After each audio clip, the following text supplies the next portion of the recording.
the 12,000 lives that have been brutally taken away. I've had conversations with people who don't necessarily know anyone from Palestine or the Middle East, but they just need to be there for humanity. Yeah, I think we need to call for a ceasefire. We need to call for an immediate end to the bombing on Gaza. One message that I always pass on, and I feel like I sound like a broken record, but I will consistently say it, is our people are names, they're not numbers. Kia ora kōrero, and welcome to Voice of Aroha.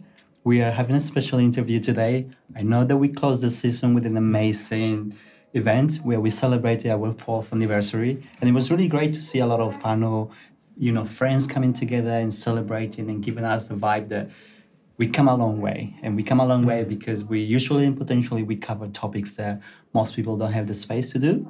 And today we'll be covering one of those topics that most medias or other outlets are not able to cover. So here we are. And again, welcome to the show. And I'm glad that we are co-hosting this because this is a special topic and we can do it together.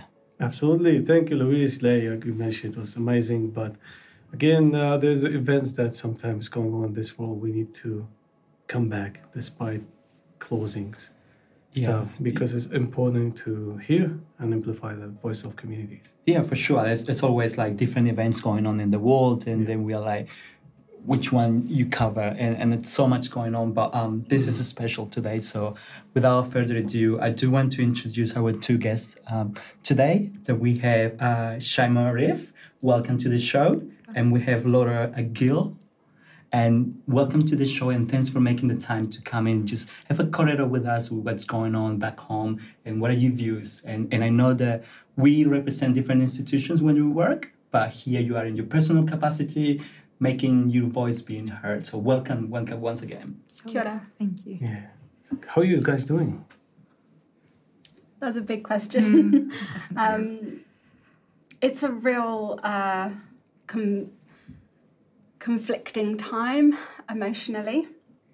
I think Shaymaa and I have been connecting quite a lot recently about how we're feeling, and it's really difficult, to be honest. I'm Palestinian. I'm Palestinian British. I have family in Gaza. I have family in Aroha, and I have family in the UK. So the last few weeks have been really difficult, wondering about the safety of my family, trying to keep in contact with them, not getting messages some days because there's no internet, but at the same time, knowing that I'm very safe here in Aotearoa and having to continue to live my life and go about my life whilst knowing that atrocities are happening over there. And I think there's another layer in that what's reflected around us is not always the true narrative of what's happening. And there are people trying to silence our Palestinian voices and trying to tell us that what is happening over there is justified. So there's kind of a double layer of feelings for me. And it's like feeling these really intense emotions, but also walking around and being in the world and having to decide and be selective over which spaces are safe to express how we're really feeling and express our thoughts, and which spaces we would rather be quiet because our thoughts and our feelings and our emotions are really precious to us. And knowing, it's a juggle all the time. It's kind of an emotional, it's an emotional roller coaster, and it takes quite a lot of energy to do that. But at the same time, I go to bed every night, I lie in my bed, I'm safe. I know I'm going to wake up in the morning, and I know that whatever I'm feeling, no matter how much turmoil, it's not even remotely anything close to what my family are feeling in Gaza. For sure. That's I think most people that have been displaced or been, away from their home country could relate to what Luara is saying. The feeling that once you go to bed, you're okay. But like back home, things are not okay. And there's not much that you can do. What about you, Shaymaa? How you conflict in those emotions? Yeah. Well, first of all, kia ora. So I am Shaymaa and I am originally Iraqi Syrian, predominantly. My family is very intermixed, so we have my family in Gaza as well. I personally think even if we don't have family in Gaza or in Palestine, it's the situation is incredibly dire. You know, there's been a lot of calls and information being put out even from the United Nations saying this is one of the worst disasters that they've ever seen happening. I feel like I'm living a parallel universe, like parallel worlds. You have your day-to-day life, you have to go to work, you have to take care of your families, you have to do this and that. But on this other side completely is facing this nightmare that is just unfolding in front of your eyes and is being live streamed. I think this is what is significantly different from what happened during the Nakba, from the catastrophe, is that was able to be somewhat hidden. Now it's being live streamed. Now we can see it happening, and it's kind of like survivor's guilt as well sometimes, because you're like, why are we able to go on in our lives normally when our families, they don't even know where they can get their next meal from. They don't even know if they can get water the next day. They don't even know if they're going to be able to say goodnight to their children the next day, and just simply for their identity, for being Palestinian, And so it is a parallel world that we're living. But I think, I agree with everything Luara said. We continue to raise awareness and we continue to talk about this because they are being even further silenced on the ground. And so we will continue to show up and we will continue to do what we can to raise awareness and shed light on this. And our people are so resilient, and our people are so, so incredibly resilient. And it's like Rafif's poem, Palestinians teach life. And so even in the midst of chaos and death, we're literally learning life from them every single day. So yeah, some days I can cope and some other days I'm struggling to sleep, and that's just life. And again, we just continue to move forward for them. You know what resonates to me? The fact that you say is that you don't need to be Palestinian to actually see there is human rights violations going on right in front of our eyes. And for some of us, we are connected to what's going on in Palestine. So my best friend is Palestinian. So I had to be the support person. Like, even though I'm not Palestinian, I feel it. I'm kind of like connected because I'm always on the news seeing what's going on. Because that depends on how his mental health is going on right here in Aotearoa. And in Aotearoa, how's your community doing? I don't feel like I can speak for the entire Palestinian community. I can just speak for how I'm feeling and perhaps how my friends are feeling. But even then, when I say that Shaymaa and I have spoken, we've only really touched the surface of how we're feeling. We've not had any deep, intense conversations because it's still happening, And once you open those floodgates, who knows, where our emotions take us. And I think, I don't want to speak for you entirely, Shaymaa, but I think we're channeling that into solidarity work and trying to do what we can to get those Palestinian voices heard and get, trying to do things like write to our MPs, organise action, that sort of thing, because we want to make a difference and we want to see peace in Palestine. But I think one of the things that you did mention was about this sort of survivor's guilt that you have, of being Palestinian out in the diaspora. We're all different. We all have, different connections to Palestine. Some Palestinians have never actually been to Palestine because they can't get in. I've spent a lot of time there with my family in Aroha and Gaza. I practically lived there for the first few years of my life.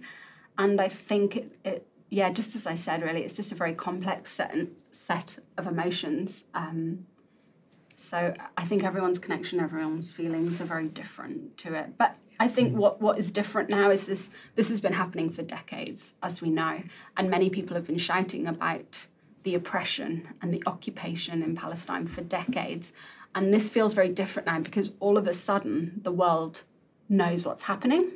And I'm getting messages from people who have never really messaged me about Palestine before, but they know I'm Palestinian, and now they see it, you know, just as Shaymaa said, there's live videos and streams, and they see it's happening, and I assume that they're seeing this connection here of what we have been shouting about for years and trying to get justice for and trying to strive for peace.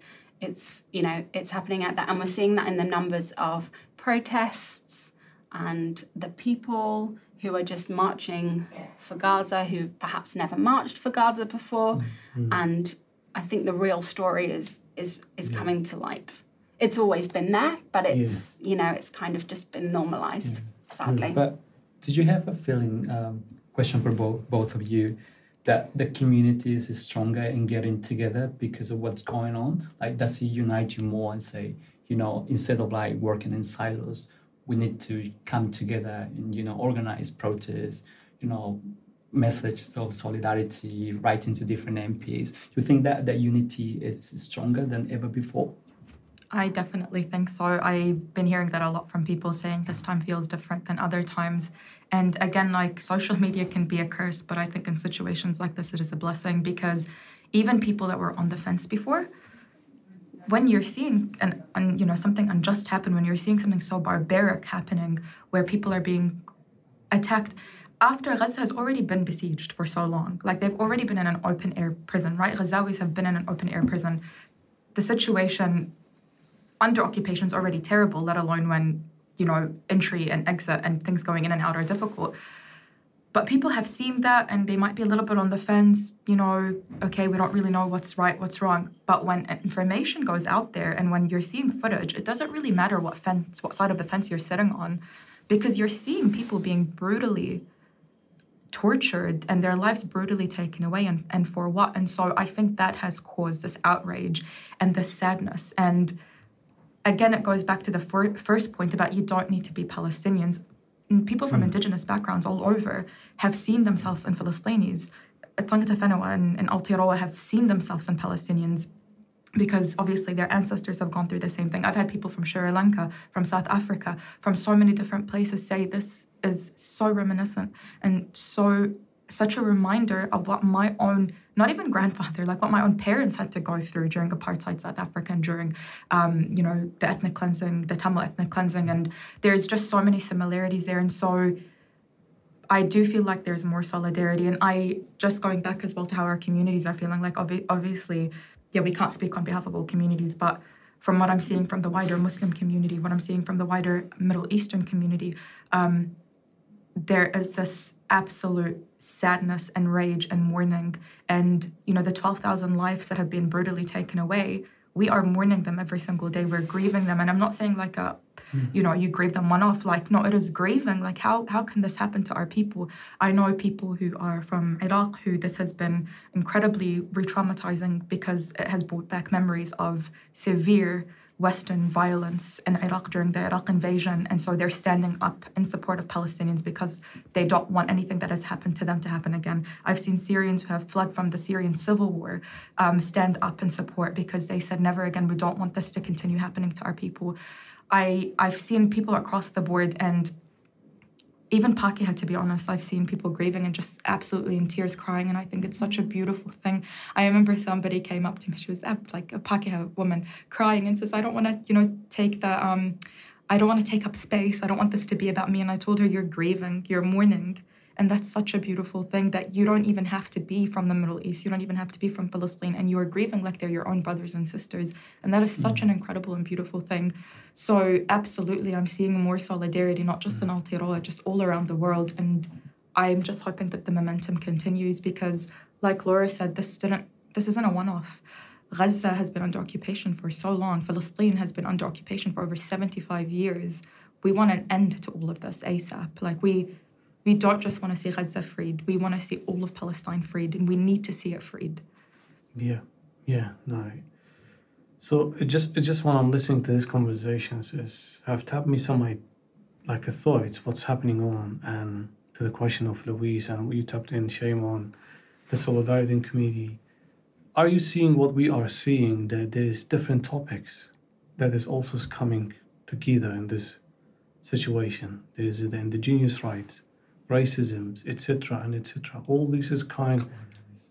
coming together in solidarity and asking for the double standard that we are seeing in recent issues. What do you guys see in the ground? What you are hearing from different communities who are supporting this case? Can you maybe clarify that just a little bit more? Yeah, like so to be like a question, it will be like if different communities joining the movement to support attempts to having a peace in Gaza, they are also bringing their solidarity and their lived experience of the different issues. Are you hearing that they are bringing this as a point of solidarity? Yeah. Yes. Like the indigenous people Absolutely. and the Finland. Absolutely. Like I just want to preface that by saying as well. This is at the beginning. So this has been going on for over a month, right? Since the 7th of October. This specific these attacks have been happening since the 7th of October, and since the beginning, what I have been hearing from certain people has been, it's just so far away from New Zealand, and that's why people don't really have a connection. That's why a lot of people don't understand what's happening.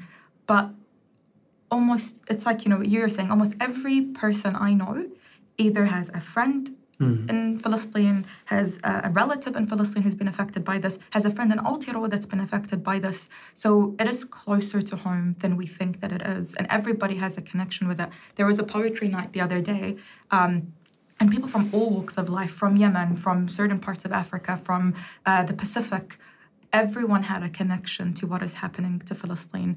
And so absolutely, people are bringing their full selves and their lived experience to what's happening. And like I said before, I don't want to sound like a broken record, but it's that concept of never again. You know, like our ancestors have gone through this, enough. Like we're in 2023, enough. And so it's a beautiful thing that people are bringing those lived experiences forward, because it does make people more empathetic.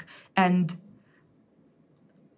I mean, again, I don't want to sound cheesy. It's not like, oh, we're all human race and, you know, all that lovey-dovey stuff, but it really is that. Like, you really don't have to share the same DNA with people to feel for them. I think that's a Western concept that's really, really problematic. But for us, it's like after the 15th of March attacks, when, you know, one of the quotes that kept being used was a hadith from the Prophet, that when one part of the body hurts, all the body hurts. And so I think that's what I'm seeing across the board from a lot of communities, is they are feeling that pain because their whanaungatanga and Palestine are hurting, and they're seeing themselves in those people. So I have been seeing a lot of that solidarity and lived experience come together. I'm not sure. Yeah, exactly the same for me.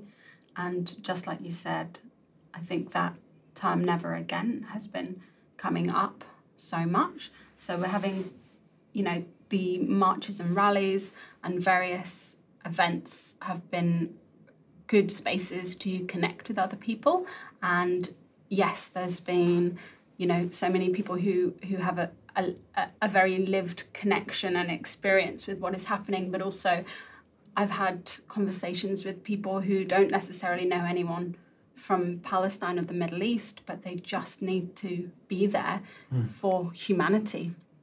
There was a woman I spoke to at one rally at Civic Square, and, you know, again, tearing up.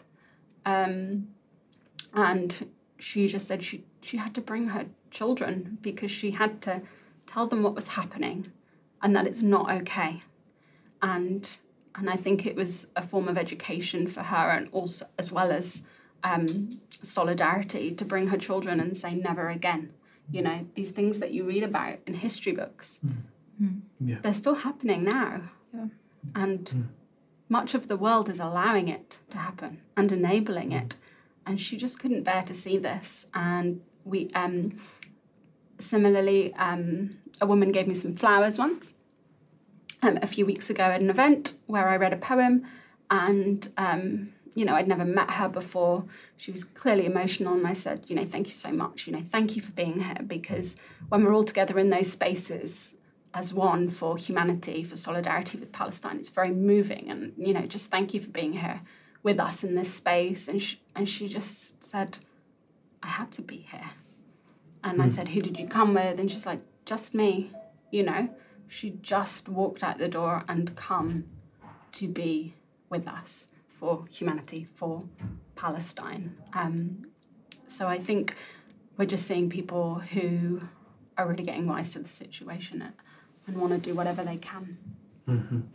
Absolutely. We heard the news a couple of days ago. The leader of the Labour Party, Chris Hipkins, actually called for a ceasefire. This happened during campaign, election time here in Aotearoa. But what is your call for those that have position of power that could actually influence? What is your call for New Zealand government and to the international community as well? Because we are watching without actually standing and making those changes that need to be made. Yeah, I think we need to call for a ceasefire.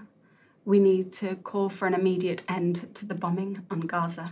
We want to see the killing of Palestinians stopped. We want to see the killing of all civilians stopped. We don't want to see any more deaths in Palestine or Israel. This needs to stop. As I say, we've been shouting about this for years. We need to see all countries and all officials calling for a ceasefire. We need to see them calling out the Israeli government for their war crimes. And we need to see no more excuses. It feels like it's been a month of excuses. This is why we're not calling for a ceasefire. We're calling for a humanitarian pause. This is why this and this is why that. And we need to see people who actually want to make a change. We need to see recognition of the state of Palestine. Absolutely. I just think it's the bare minimum. Like, even if at the beginning there was any doubt that there was, this occupying state had a right to self-defense, within a week's time, that entire illusion was shattered when they started indiscriminately killing Palestinians, when they started killing children, when they started killing civilians in the name of, we're looking for specific people. And I'm not going to go into international law at the moment, but I mean, I really encourage people to look at international law and what really is allowed and what isn't allowed, because even certain people that are part of the resistance or XYZ, underneath an occupying power, even if they are injured, if they are injured, an occupying state doesn't actually have a right to be attacking them. And I think Israeli propaganda, especially in the last month, a lot of it has been dispelled. A lot of the things that they have been putting out there has been dispelled. So what really is the excuse? It's like with the Shaymaa hospital. It's been one of the most brutal attacks in Gaza, where people are just, doctors and nurses are just trying to respond to people that are injured.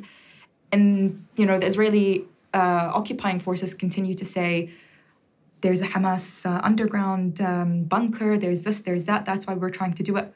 What has come out of it now? It's all been completely dispelled. My uncle was at a shifa. We lost contact with him for 2 weeks. He's a doctor. He refused to leave. He said, I'm not going to be leaving because I have a moral duty to my patients. I cannot leave in the middle of all of this. And to know for those 2 weeks that they have gone through an absolute nightmare in the name of, there might be terrorists there might be this and that. And all of that is in vain. Because now, after all of the damage has been done, and now they've gone to another hospital and started bombing it, they've gone and bombed schools as well, right? In this last week, there was no evidence of anything being in that hospital. So, what excuses are we looking for? Ceasefire is literally the bare minimum, and I also want to say that the weapons that are being used are absolutely vile.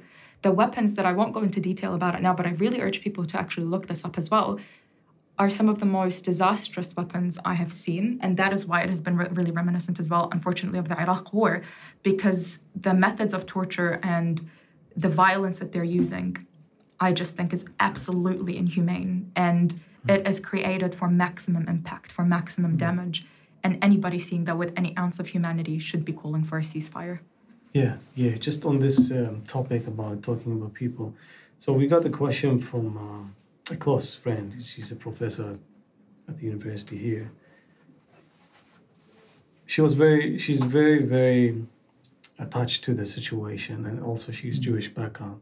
But she's very sad on seeing what's happening there. She's asking, how can people in New Zealand act to bring justice and peace? So what will be your demand from people of New Zealand? Because we see there's many governments and international governments, kind of they are delay, or they are actually allowing certain stuff to happen to some countries. So your question is, what is demand from people? Specifically, our people in New Zealand. I just want to say one thing to begin with. For every person listening here in Aotearoa, New Zealand, don't ever let anybody tell you that we are such a small country and that our voices don't matter. That is you being gaslit. Yeah. No matter how small our country might be, we have a voice. We have freedom to use our voice, and we should be using it. Palestine is a pretty small country, but we can see how much resilience and how much people power there is over there. We've seen it in a lot of different countries as well, where they might not have a lot of power. We've seen Oman going out. Oman, a very small country in the Gulf, going out and speaking out. And to be honest, it's resonated with me because in a lot of those countries, people don't really go out protesting. But that makes a difference when we see people from actually smaller countries halfway around the world, like us in Aotearoa, going out and marching and screaming. It still makes a massive, massive difference. So I'll pass it on to you, Laura, but I just really wanted to mention that at the beginning is please don't let anybody gaslight you and tell you that your voice doesn't matter and that we're so far away from the world, nobody's even listening to us, because people are listening. And I can assure you that when all these rallies were happening, I was sending them to my family as well in Gaza. And it matters because they're also we're gaining strength from them, and they're also gaining strength from us when they realize that we're not quiet and that we are awake and we're listening and we are speaking out about this.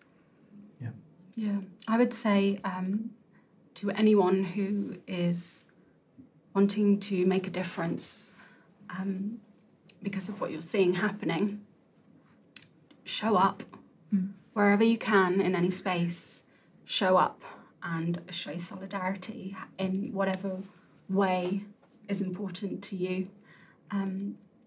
Politically, our politicians and our governments can make a difference. So write to your MP over and over again and don't stop and don't be silenced. Sign those petitions. Go to rallies, go to marches if that's your thing. If crowds aren't your thing, that's fine. Go to smaller events. Look for your local Palestinian solidarity group. I assure you there are lots wherever you are in the world. There will be Palestine solidarity groups. Join them. Ask what you can do to help. Look at charities. Give to charities. It's very important in this time. We need to send aid over there because of what is happening, but also that's not the end, obviously. We want to see lasting peace and we need to make a difference. So I would say find a solidarity group and do whatever you can. Yeah. And don't stop showing up. Yeah.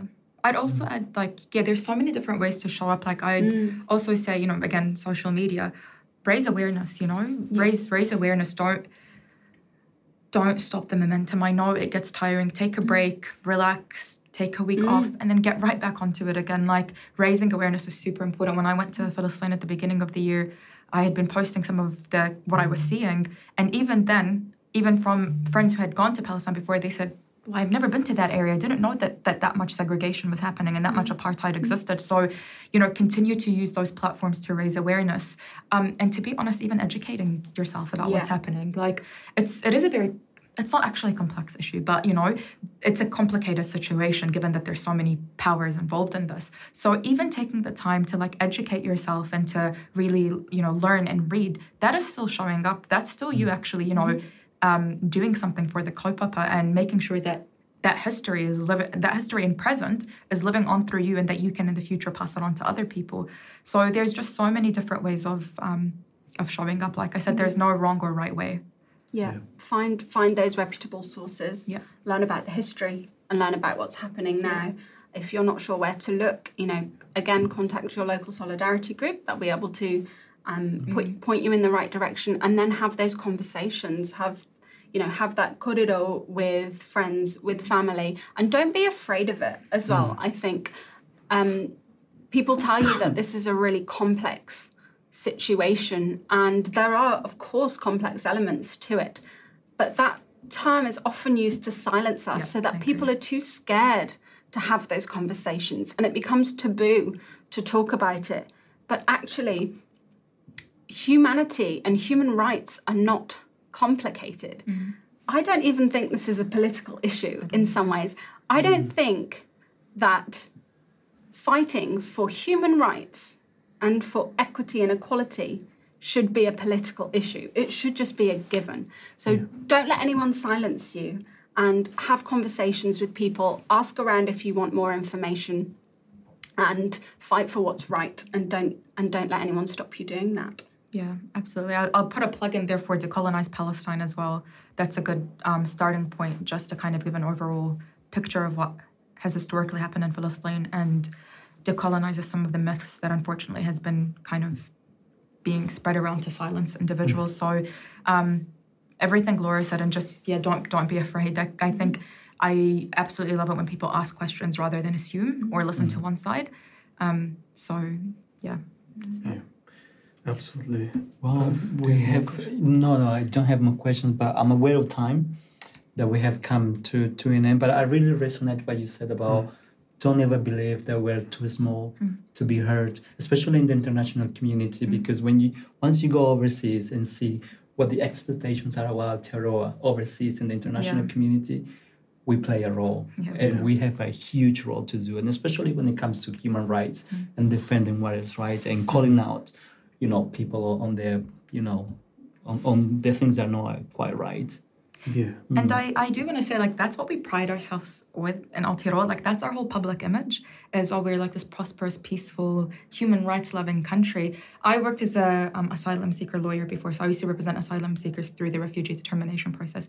And without a doubt, whenever they were asked, why did you choose New Zealand? They would say, I heard it was a peaceful country. This was the most peaceful country, so I decided to make the journey to seek asylum here.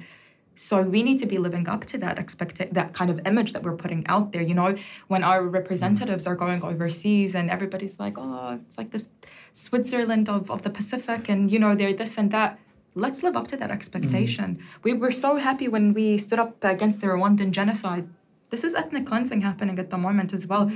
New Zealand as Arab New Zealanders, this is our country as well. We don't want our children to one day feel ashamed that our country didn't do anything when an ethnic cleansing was literally happening. And it is an ethnic cleansing, because when I saw the list of my family names, 37 of them in one go, in less than 2 weeks, my extended family erased, the oldest being 72, the youngest being 2 years old, that is ethnic cleansing. There's nothing short of that. And it's like what you were saying about it being multi-layered, the mourning and the grieving, because I saw that one of my cousins was my age. He's 20, he was 28. And I was shattered. I was like, this is somebody. Had this not happened, I could have maybe in a year's time gone and visited, and we could have met and reconnected and had kak and shai with each other and had a good time. Instead, I'm reading his name on a list. This is ethnic cleansing. And our country needs to be standing up against this. And it is not political to say Palestinians deserve to live. It is not political in the slightest. So every single person who is listening, one message that I always pass on, and I feel like I sound like a broken record, but I will consistently say it, is our people are names. They're not numbers. They are stories. They are dreams. They are hopes. They are futures. And they don't deserve to be robbed off of that. Their parents don't deserve to be robbed off of that. I think one of the prayers my mom always makes is, Inshallah, yomi abil yomik, my day before your day. Because parents shouldn't be burying their children. That's not the circle of life that we should be normalizing. It shouldn't be normalized, wallah, because there's been so much invasions and wars in the Middle East that this is just a normal incident that's happened. I think of Aroha, who wanted to reach 100,000 subscribers on YouTube and was killed by this barbaric regime. I think about Hala, who wanted to be a singer, and she was killed by this regime. I think about all these lives lost. We could have had such... why? So we need to keep pushing people. I would also say call your MPs, because I've called specific MP offices, and the people on the other end, obviously they're not the MPs, but the people working with them have been absolutely just heartbroken when they've listened to how close this issue is to us. And we, again, as ethnic New Zealanders or Indigenous New Zealanders or Arab New Zealanders or Middle Eastern New Zealanders or Muslim New Zealanders, whatever you want to call us, we do contribute quite a lot to Aotearoa. So we are part of the fabric of this society. And by extension, that means our families are part of this society as well. And they give back to the world so much. My just looking at my family, like I have, meaning my uncle and his wife, both were doctors and both contributing so much to help injured people in Palestine. These are, professionals, academics, dreamers, pioneers. They don't deserve to have their lives taken away from them. It is as simple as that. I don't care what side of the fence you sit on. Every human life is important. Our people are names, not numbers. And uqsam billah, until my last breathing moment, I will never stop standing up for humanity, and I will never stop asking our government to do something about this. Not one more life lost is okay. Yeah. Just want to acknowledge your bravery, both of you. We're not brave. It is brave when resilience only, I think. Well, that's the thing. It's like, sorry, I don't mean to keep talking, but I think our people are resilient. Absolutely. Whether from Palestine, from Bilad al-Sham, from historic Mesopotamia or Iraq, or from Colombia, our people are so resilient. But how much more resilience can people take? But we will continue as a collective to do what we can for our people. I just wanted to add, if there's a moment, just that I consider myself an immigrant in Aotearoa, and I'm a guest on the land of Tangata Whenua, and I would never speak for them, but I think there's an irony in what you said of people coming to New Zealand because it's a safe, peaceful place based on the history of this land and what happened. And that is why we really need to stand up and say never again. Absolutely agree with that. And it's interesting with all Indigenous populations, if you've noticed, like genocide and ethnic cleansing and torture, and then many years later, the government that did that will be like, oh, we're so sorry that happened, and we're so sorry that we didn't do anything about it. So that's why we're saying do something now, so that we don't feel sorry about it in the future. We can say very proudly, we did something, our governments did something, they did everything they can to stop this from happening. Yeah.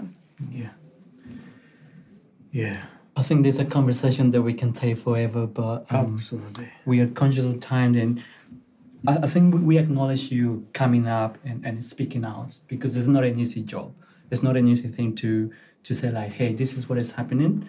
Most people don't recognize or don't understand that we all have these the little voices here that we can articulate, that we can use to speak up. And if you don't have it, I'm sure you do have it, but if you don't know how to use it, there's writing, there's poetry, there's art. There's so many different ways that we can express ourselves, but never be silent. And that's one of the things that I'm going to take away from you.